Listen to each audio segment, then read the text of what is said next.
नमस्कार प्यारे बच्चों, आज आप लोग अध्ययन करेंगे राष्ट्रीय आय एवं योग्यता आधारित परीक्षा का इम्पॉर्टेंट क्वेश्चन जो है नागरिक शास्त्र से लिया गया है। तो इसे आप लोग अच्छी तरह से पढ़ें और कुछ वीडियो पहले भी बना दिया गया है तो उसे भी जाकर ज़रूर देखें ताकि एग्ज़ाम में अच्छा से अच्छा नंबर आए। तो इसमें से जो पहला है, मानव अधिकार दिवस कब मनाया जाता है? तो मानव अधिकार दिवस 10 नवंबर को मनाया जाता है। भारत में राष्ट्रीय मानव अधिकार आयोग का गठन कब हुआ? तो 1993 ईस्वी में। निःशुल्क और अनिवार्य बाल शिक्षा अधिकार अधिनियम कब पारित हुआ? तो 2009 में, RTE एक्ट 2009।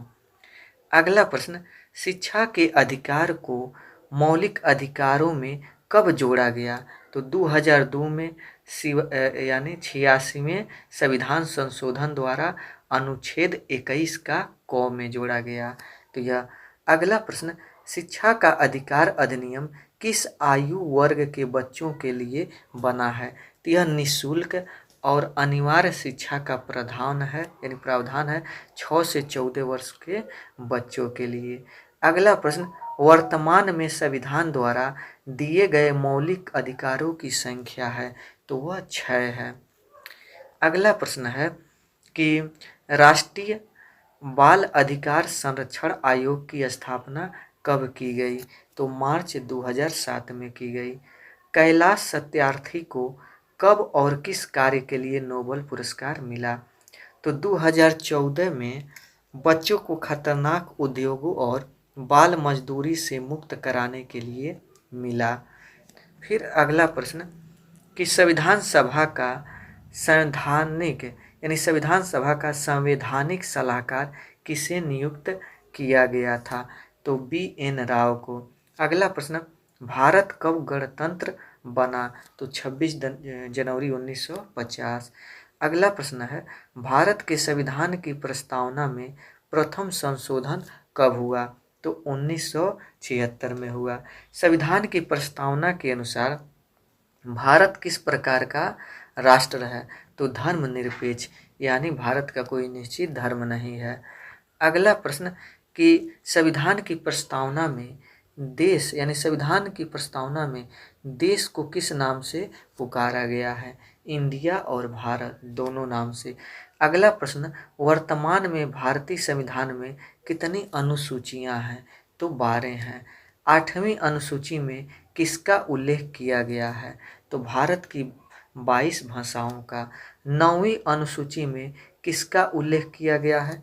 तो राज्य द्वारा संपत्ति के अधिग्रहण की विधियां का।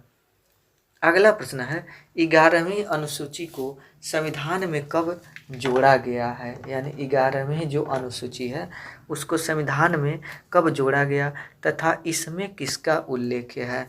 तो 73वें संशोधन, और इसमें 1993 को जोड़ा गया और इसमें पंचायती राज के बारे में उल्लेख है। तो यह पंचायती राज।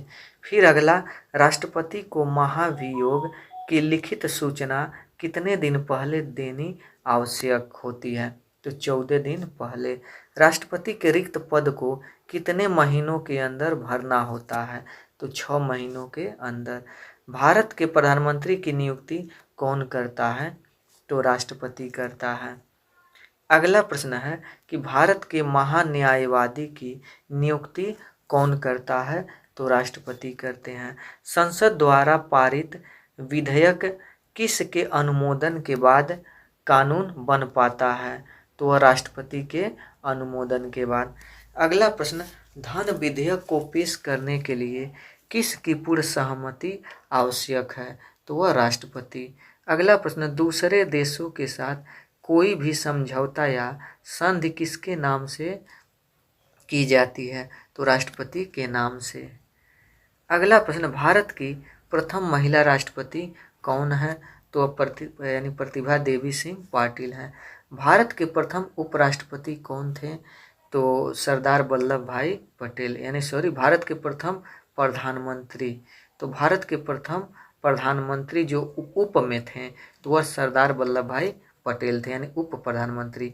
अगला प्रश्न, भारतीय संविधान की तथ्यात्मक संप्रभुता किसमें निवास करती है?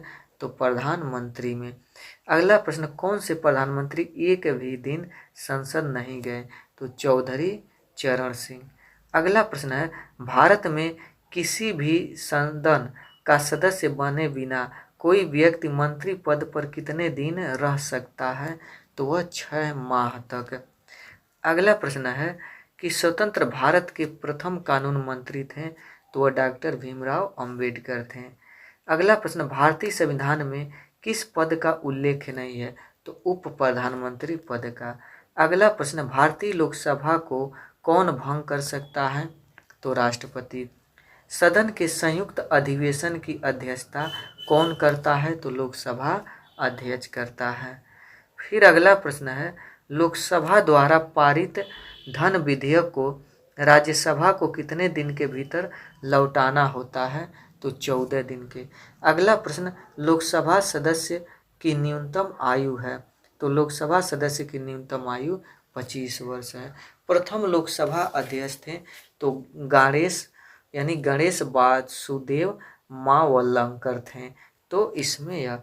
अगला, अस्थायी लोकसभा अध्यक्ष को क्या कहते हैं? तो प्रोटेम स्पीकर कहते हैं।